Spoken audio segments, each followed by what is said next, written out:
Hey, what is going on YouTube? It's your boy 7. In today's video, I'm going to show you how to get the photo crop effect on TikTok.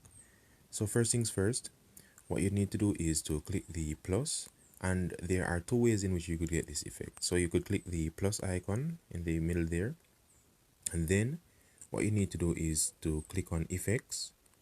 Now under trending, you would need to look for this one with the purple looking icon, and as you can see, what you need to do is to get your face in this before it takes the photo. So that is one way you could get this. And if it's not showing up on the trending, what you need to do is to go to search, and you need to search for photo crop.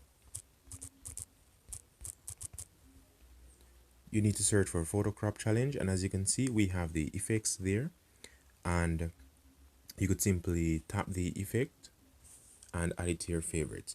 Or you could also select any one of these videos, and as you can see above the person's username, you could select the effect from there as well.